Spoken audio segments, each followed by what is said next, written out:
Feeling trapped by all the stuff? Can't keep up? No time to think or plan? Has the rush and gush of modern life got you trapped? Slow is the new fast. Slow is the new fast. Slow is the new fast. Set your coordinates. It's Mach 0, making time for life, one thing at a time. With your host, the VIP coach, John Davidson. This is John Davidson. You're listening to the Mach 0 podcast, Making Time for Life, one thing at a time. Thank you for tuning in to our podcast. We are a podcast that's geared toward entrepreneurs and salespeople that are ready to become more productive and profitable, to be able to access their creative freedom by owning a business that serves their life, not consume their life. They want to help the world see the opportunity of them by bringing their gifts and all of their unique ideas and progress in terms of creating value for the marketplace. They want to do good things. And they want to organize their lives around what matters to them. They want to live on purpose. They want to live into what it is that has heart and meaning for them. So to tie it all together, they want to live into this prosperity zone where they can use a greater part of themselves, a higher part of themselves, to organize actions. And as the source of their motivation, they're able to create what really matters to them. While doing this, they're able to economize what life is prevailing, what it's precipitating. That by giving a wise attention to all things, they're able to transmit that way of paying attention into what might be a possible future. They explore the future by doing. They conceive fully of the future they want to create by doing things. It's ready, fire, aim. They realize that volatility can yield vision, that the complexity yields clarity, that the uncertainty of things can yield understanding, and that the ambiguity isn't so scary, but as we walk, we know the path. These entrepreneurs are courageous. They seek to draw powerful connections between who they are and their conversations with life. They want to continue having conversations about their aspirations, what they seek to create, as if something were pregnant in them that they are ready to give to the world. Something quite genius. It comes from the way they look at life. It comes from the way they look at the game of their business, the game of their clientele. They're able to live inside the world of their clientele and bring forth solutions and innovate at the level of that understanding. They are creatively compassionate. They are connecting with a part of themselves, reclaiming a lost or hidden part of themselves. So where do you stand as an entrepreneur? You stand before a potential future that seeks you to come into reality. How do you get what it is? How do you catch it rising? You pay attention. You pay attention to the present moment. You deepen and immerse your attention into what is trending and what is emerging right now. You don't disqualify anything because you're ready for anything and expecting nothing. You hold an open state of mind. A state of mind that is able to receive all things. You don't argue with life, but you receive life. You don't have to like it, but you can meet it. And you can learn to make direct contact with life. And as you do, you draw forth a level of intelligence that's greater than just your head. You draw forth the intelligence of the heart, the emotional intelligence. And to be able to witness and observe, retreat, reflect, to stay with the moment of life that you're in right now, you must presence what it is that's wanting to emerge. This is the intelligence of the soul. This is making direct connections with life without any lenses, with no edits or concepts from the past. Out of this level of awareness, this quality of awareness, you move more creatively. You cross thresholds. You leave behind old identities. And you are summoned by new ones. You step into the territory of what really matters to you. Your values become more important than trying to prove something. Instead of making a positive impression on people to offset your shame or compensate for your negative beliefs about yourself, you're not at issue with it. You bring yourself to life as it is. You find yourself able to love others legitimately just as they are. Instead of needing to change them and make conditions of them, you forgive them. You forgive them because of your own humanness. That to be a leader, it means to forgive yourself for being broken, incomplete, and being human. In fact, the wounds and the injuries that you have actually compose the way you come into leadership. Rather than judge everyone or categorize them from your own database of the past, you're able to see them empathically, as if you could go into their world and stay into their conversation. That anything they say and anything they are is just what it is. It's this radical acceptance, this suspension of your judgmental mind, this suspension of this habitual way of thinking, this suspension of the automatic mind stuff. It is to cut from the conditioned mind. What's possible? What's possible there as you cut from the conditioned mind is you enter into a quality of yourself when the brain is quiet. You have a mind and a brain. The brain is the mechanism. The brain is the machinery. It is the capturing point. It is what collects the trash. It is a library. Your brain is littered with thoughts. Thoughts from the past. It downloads what you know and lays it down like a framework on the present to make sense of things, to add meaning to things. But a lot of these interpretations, these old frameworks that we rely upon, that we become certain and righteous about, are the actual causes of the complexity and the limitations that we're trying to solve. So on the one hand, we have a level of thinking that's making the problems that limit us. And on the other hand, we're trying to resolve those problems with the same level of thinking. This is going insane. We need a fundamental shift of mind. How do we do that? We recognize that we are aware. We are aware of our own seeing. We see our own seeing. And then we redirect ourselves out of the conditioned way of seeing to seeing pure, to seeing direct, taking the dirt off the window to see. Now the artist learns to see all their life. They learn to see. They learn to see objectively. They learn to separate from what they see. They see from a distance. They pull back. They can see the bigger picture. Then they can zoom in and see closer. They can see the entire system at play. They can see the interrelationships with other qualities and cause and effect that cause the behaviors and the properties in what they see. They see things in a circular way. They don't see things as fragments that are reduced down to one thing. They see whole systems. But they also see that their own perceptions, if pressed upon that, actually create shadows. The perceptions distort and pollute and contaminate the capacity to see. But to separate means to see factually, to see as things are. It means to decouple from our contaminated, automatic, habitual thinking. To keep it at bay and to see what's going on. It means to not tolerate our certainty. This is a personal cultivation technique. But we have to slow down. That's why I created this Mach Zero concept, because it means to slow down, to pick life up as it is. Making time for life, one moment at a time. We're not multitaskers, folks. We're not doing everything all at one time. And if we think we are, we're out of proportion. We're not listening. We must learn to tune ourselves to listen to life.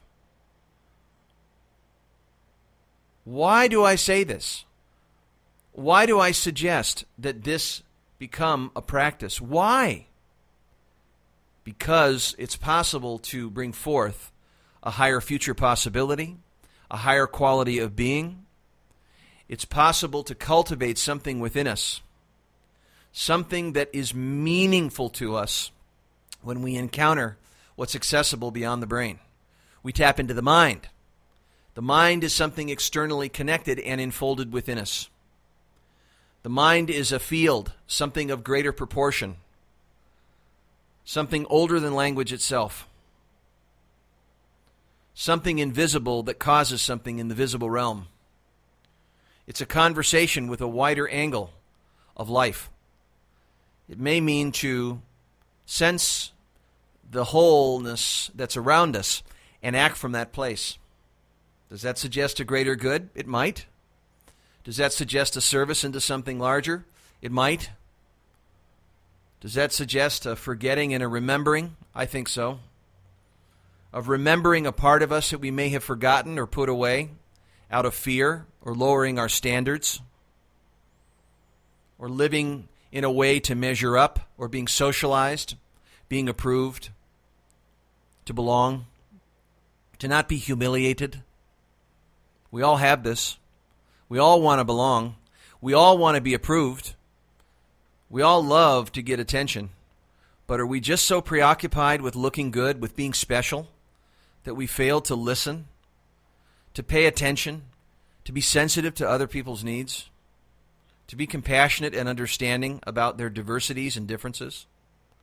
Have we forgotten to make space for what's outside of our familiarity? Is that just so challenging to us that we just can't move our awareness out into this third person area, this realm, the he, she, it, them, the other? Maybe we need to go beyond our own bubble. Maybe we need to look from where other people stand. What could be possible if we do? What motivation might we encounter if we do? Maybe we'd really care about something more than ourselves. Maybe there would be a place out there within the other, within the understanding realm, a capacity that we could encounter where we would be able to awaken a part of us that is greater of concern to others, that has a greater good for all, and understands that we are in an ecosystem, an eco meaning house, the eco-awareness, ECO, which means house. What is our place to take in that house? It is to sense the wholeness of things and to get that we must do something that we are called to do, that we are in service to, that's necessary by virtue of that awareness. But to get it, we have to let go. Let go is to let come. Letting go is making space, the emptiness, the void. To let go of what we know. To let ourselves be known. To be changed by things. To allow the permeation of all things, the beauty of things, the reality of things to permeate us, to reach us, to find us. To hear what it is in fullness. To not negate certain parts of it out because we're reconfirming what we know, but disconfirm what we know by looking into something true and real. That truth is resourceful. That truth is life itself, creating life. That truth is reality itself that's moving in creative order and pattern. That we are an enactment in something greater. But if we look to ourselves to try to know who we are, to try to be special, to try to project something because we can't love or approve of something of ourselves, we're preoccupied with power. How do we fit everybody into our fantasy? How do we create what we want? How do we find the money to live separate from everybody? How do we avoid the inconveniences of life? How do we surround ourselves with things that are central to us? You hear all the self-centric qualities in that? But what if we self-decentralize? What if that part of us is living into a greater part that's in service to the whole? The service, the work of the soul, the meaning, what has a difference, the language of the soul, and the future, the mystery. The only way to know it is to walk. Is to know the future by walking, is to know the path by walking, to walk this mystery path with courage and faith. So if we walk openly, we walk with our way of being receivable, open, listening, permeable, while we carry the intention, while we're grounded from that place. What's brought forth is a knowing, a deeper knowing, a knowing that brings us into a continuous level of expression that we can access at every moment, a genuine animation from a life force. And that life force is composing our leadership. No matter where, no matter what, no matter when, it is accessible at all times by choice. But to do it, it requires stillness, reflection, the capacity to slow things down. You can slow down time. You can do it by way of paying attention differently. You can. You can pay attention more qualitatively rather than quantitatively. Rather than being on the way somewhere, stop. Look. Check it out. You're not always needing to get something done. You are a being, not just a doing. Your identity is not your work. Your identity isn't your production. Your identity isn't how you appear to others. Your identity isn't what you do. Your identity isn't what you own. You're not a social role.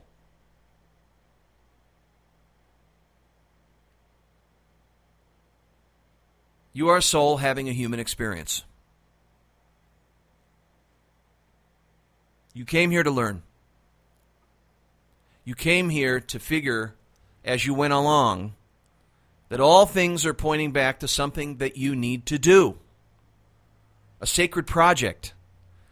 You were given this wild and precious gift of life. What are you doing with it? Did you do what you came for? Have you gotten to what you came for? That's the invitation. It's nothing you need to figure out. You just need to listen. You need to gather. You need to go back and look. Look at the lifeline. Look at what you heard at 5, 10, 15, 20, 25 years. It's obvious. Whatever touched you, moved you, inspired you, amazed you, that was the language. That was the subject matter. That was when you knew something had changed you. That was when you knew you had to do something. Did you contract? Or did you level with it? Did you go with it? Did you move with it? Did you go with the tides? Did you move with the current? Maybe not. So we're going to take a break, take all this in. There's a lot here that I'm saying to you, and I hope I'm reaching you in the most deepest places. As a leader, as a human being, you are a very loving species. I'm going to take a break. I'll be right back. Grow your business and grow as a human being with these captivating books authored by the VIP coach himself, John Davidson. The Day I Built My Barbecue is about creative freedom. Learn how you can not only live well, but also grow a thriving business at the same time. John shows you his step-by-step technique with the principles, strategies, and steps to move from a business operator to a business owner. The day you build your barbecue is the day we all wish for. Totally free of distractions, totally available to living well, fully present. Then don't miss Unstoppable You. It's about creative value. When we do what we love and love what we do, we discover ways to make our business more fun and monetize our passions. Through stories, tools, and steps, this book will help you bring something to the world that no one else can and bridge your most unique talents to the deepest aspirations you have of the future. And stand in the presence of all you are. It's about creative purpose. What does it mean to live on purpose? How do we work with the mystery that life presents us at every moment? In this book, John shows us through the silent spaces in life how to connect with our innermost sacred projects and passages. You'll learn how to bring the work, language, and presence of the soul into everything you do. Visit highlevelperformance.com to pick up any of these books in paperback or Kindle editions today. That's highlevelperformance.com. Having a life where you have the creative freedom to do what you love and to offer the world something that only you can bring to the table.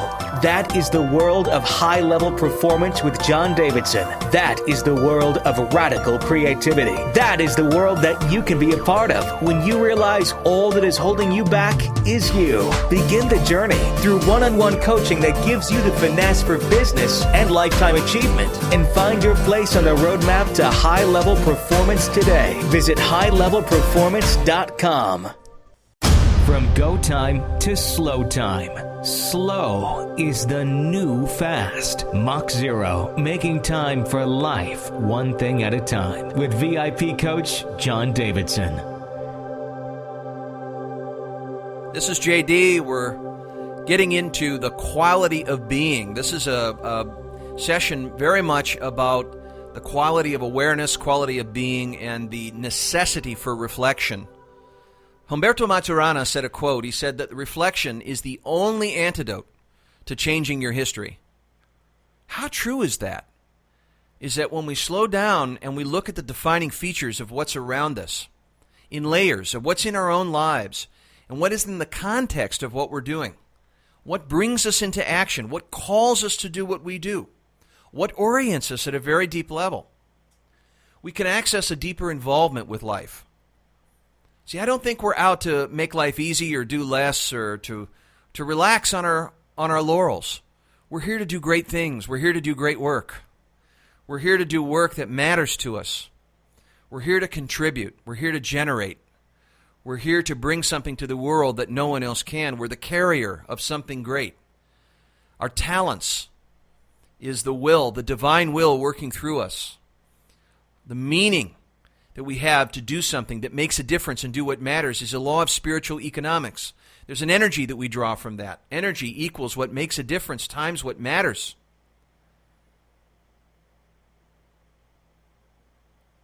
But to monetize it is very alluring. That in the country we live in, everything has to be about money. It's all about money. It's all about ambition. We've got to make sure we can make a killing at it. If it's not going to make us rich or wealthy, it's not worth doing it.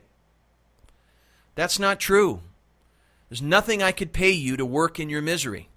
You got life. It's so short. Life is the brevity of life. You're going to turn around. You're going to be dead. You live so close to death. You may have been hallucinating. You may have forgotten how close you are. One of the greatest things you can remember is how close you are to it and how precarious life is. You don't know what you're going to be doing tomorrow. You don't even know if you're going to be here. So ask yourself, is what I'm doing right now the thing I would be doing if this was my last day? No, I'm serious. That's a very, very good question. What would I be creating if I knew that these were my last days? What would I be doing? Scarcity causes an awakening. Scarcity creates a waking up. If you knew that your life was coming to an end closely, if you had a major disease, if you had something that was going to take your life away, you'd be able to see what's essential immediately. You would turn away from what's non-essential. Your choices would change. You wouldn't major in the micros. You'd cut from the small stuff. You'd cut the BS. You'd focus on the people that mattered. You'd tell them that you loved them enough instead of waiting for their funerals. You'd be true to yourself about what you needed to get done, about what deeply in your soul you yearn for, you long for, that you know you need to do. No matter if you're going to make money at it, you have to do it. Horses are made to run in pastures. If you don't have your pasture, then you don't come into the aliveness. The horse is alive because they are born to run.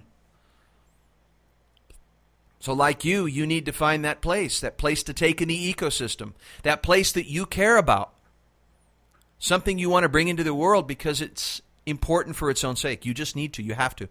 There's no decision. This is what you came for. And when you do, you give the rest of us what really belongs to us anyway, which is the gift of you. The greatest part of you that we've all been waiting for. That fearless part of you, that courageous part of you that needs to choose from your heart's desires.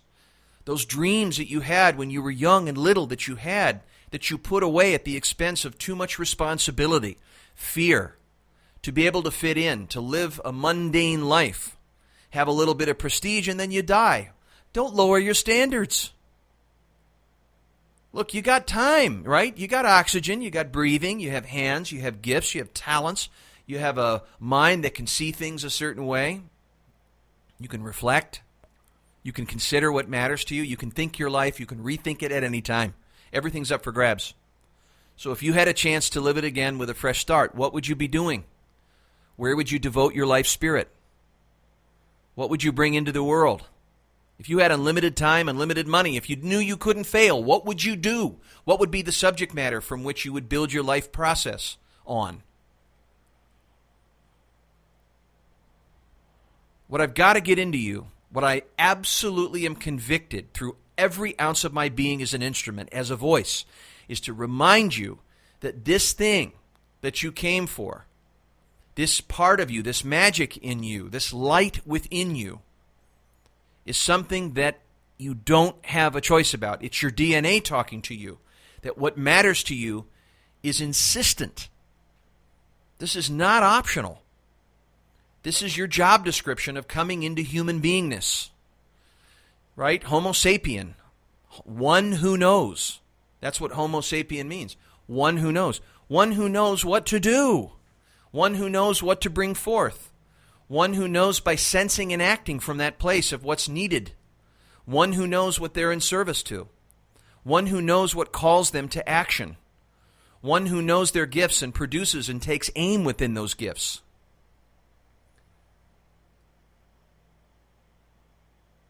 You were born for this. You were born with this in you. You were born with this location, this place within you. What's called the genius loci, which means the magic place. The located magic within you, the genie in us, the magic in us.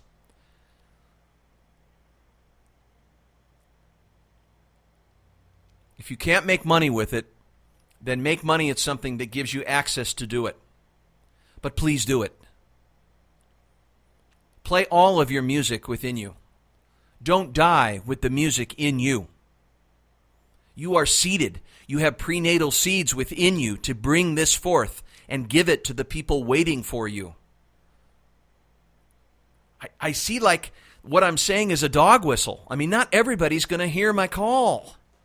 But I hope you do. I hope this reaches you. I hope you're standing before something that is mattering to you. I hope that as you step back and you see what's wanting to happen, that as you amass what's trending, what the future's doing is shining the light in. It's cracking itself in. It's becoming known. It's happening every second. Are you game? Are you going to step into that territory? Are you going to trust it?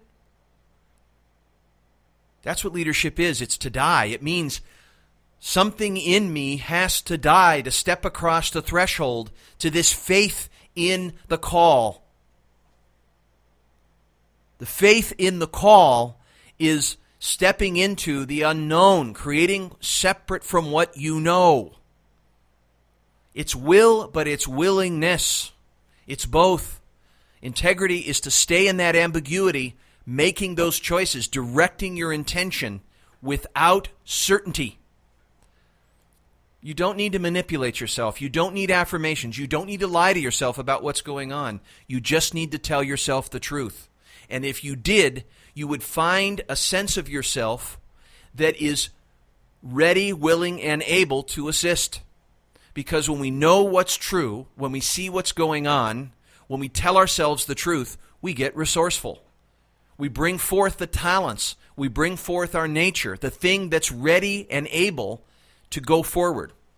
By assessing what we do, by assessing what we don't do, the haves, the have-nots, the good, the bad, the ugly, what's going on, we must be clear about what we're up against. All of it.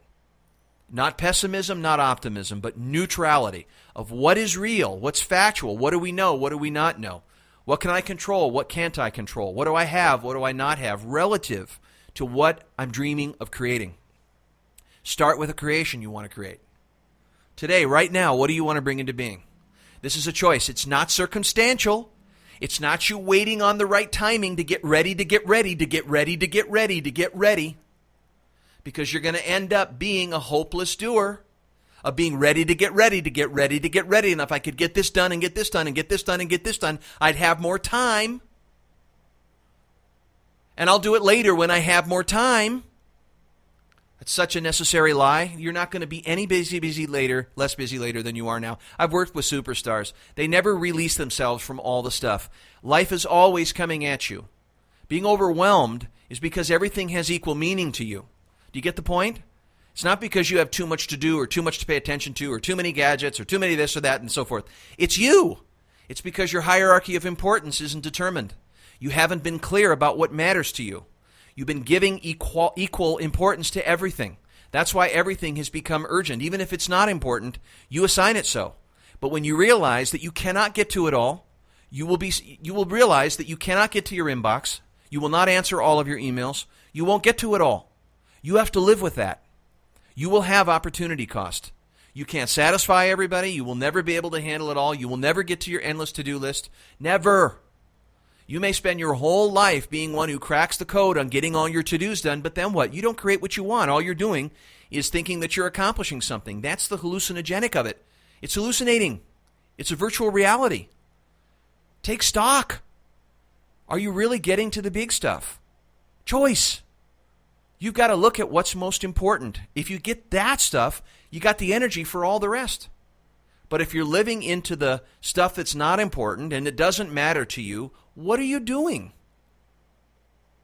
You're not a victim. This is system of the victim. This is not victim of the system. Hello. You need a fundamental shift of mind.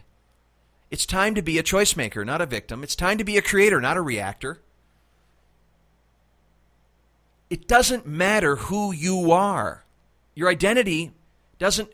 If you want to make up something about who you are, your doubts, or overcoming something, or you're not confident enough, if you want to make it all about who you are, that's great. But it'll make you a lousy creator. You keep looking at yourself, but I'd make it a hobby.